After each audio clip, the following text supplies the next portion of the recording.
Hello. In today's video, I want to do an Infosec story. In short, it's a very small exploit or vulnerability that I found, um, and I thought it was going to be literally nothing until I realised and dug a little bit deeper and found that it could possibly have been detrimental to the whole of my nation. So it sort of escalated out of control quite quickly. So a lot of you may have been looking at my content and wondering why most of you know me for Infosec and I haven't done anything up until now. And it's because I'm not really from the Infosec background. It's not something that I'm trained in. I'm an engineer, electrician by trade. I have always claimed to be an Infosec noob, and that's not changing. My imposter syndrome within Infosec is very, very high. It's not my day job.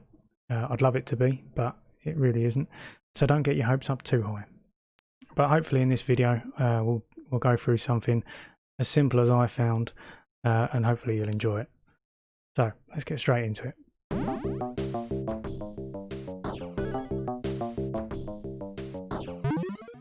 So as I say, Infosec's not my background. I'm an engineer by trade, and the story begins where a outside contractor came in and installed a piece of technology to our site, and with it they brought this small the best way to describe it is like a router PLC sort of thing.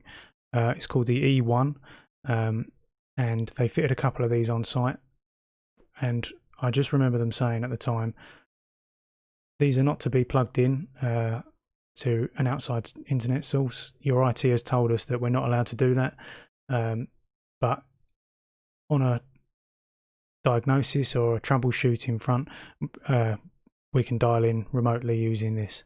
So we'd call them up, plug it in, they'd look at some of the stats from our equipment, and that would help them troubleshoot over the phone rather than having to come on site. Quite a handy bit of kit.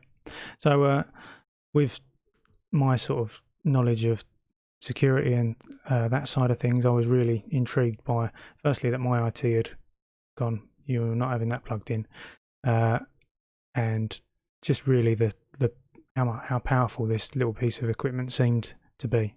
So like most people who find or are intrigued by an interesting piece of tech, I didn't have the money to go out and buy one myself, so why not have a little look on Shodan? So Shodan is basically a search engine for equipment on the internet. So whereas Google is looking for pages or sites or things to that description, Shodan's actually looking at devices, servers, equipment. So you can, using the right search terms, you could look up a specific device that's connected to the internet and is polling and can be easily found, should we say. So as long as all them pieces of equipment are secure and set up correctly, there's no issue with that. But obviously, if it's not, things like default credentials and things like that are a no-no. But we'll go into that more in a minute. So looking on Shodan, I quickly found, by just searching some simple terms that you'd probably guess are for the E1. There are 4,000 devices connected online worldwide, which so says Shodan at least. Most of these are set up most likely correctly with removed default passwords. They may have multiple lines of extra security, which you should always do when you're installing something like that. So, as most people would do when they're researching a new piece of kit, they would look online for the default username and password that you would get in the instruction manual for the E1. So after finding them, there's no surprise that I found a couple of devices that were completely open.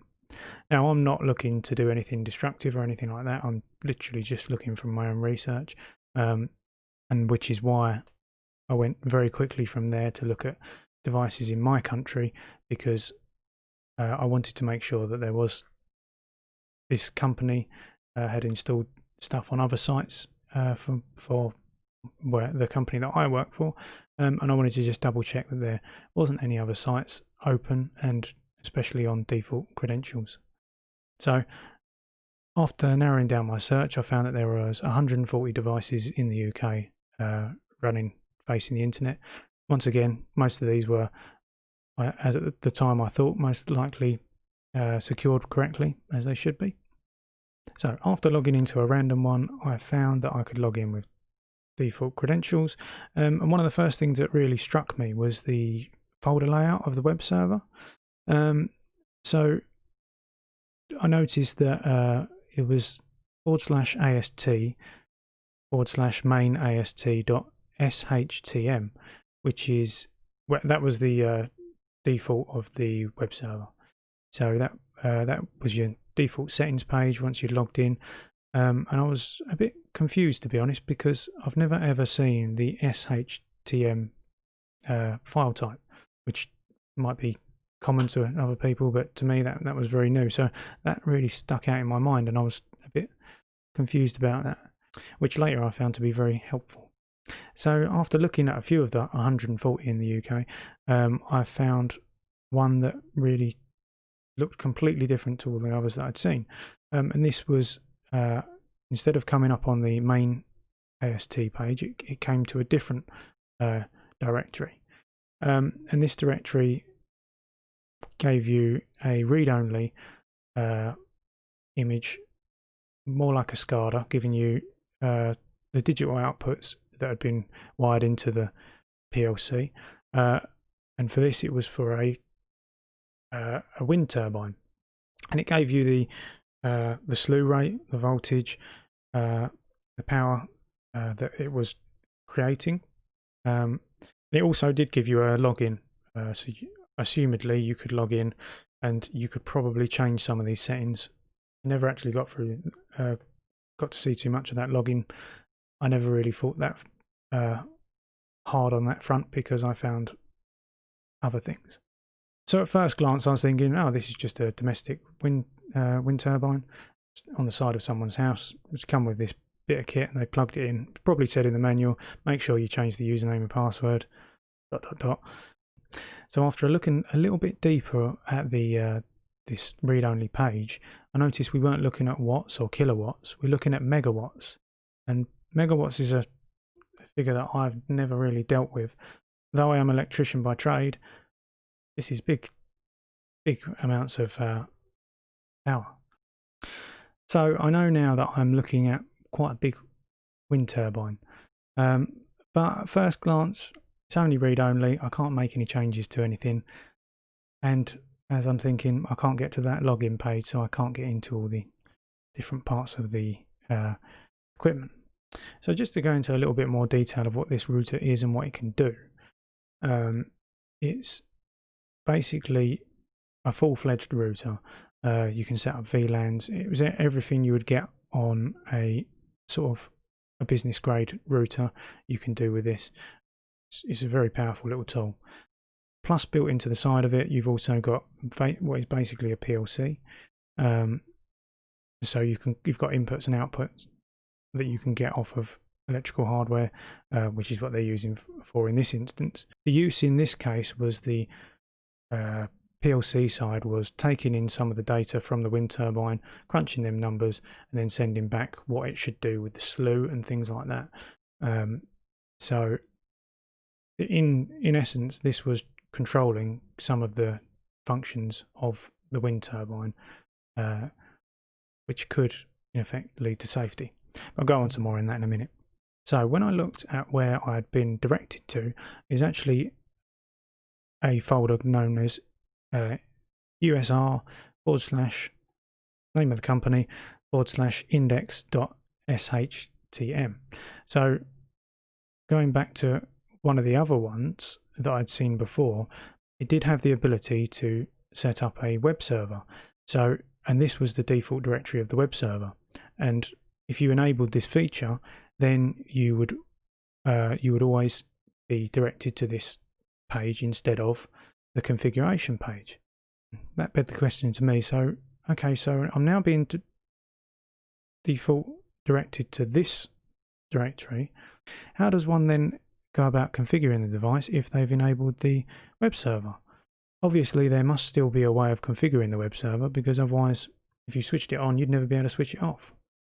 So I thought to myself, well, it must be in the same directory. So simply just search or type in the ast/main.ast.shtm.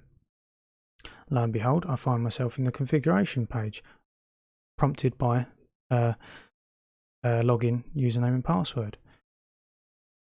To my surprise, this is also set as default credentials. So I'm now looking at a wind turbine that I am logged into with default credentials.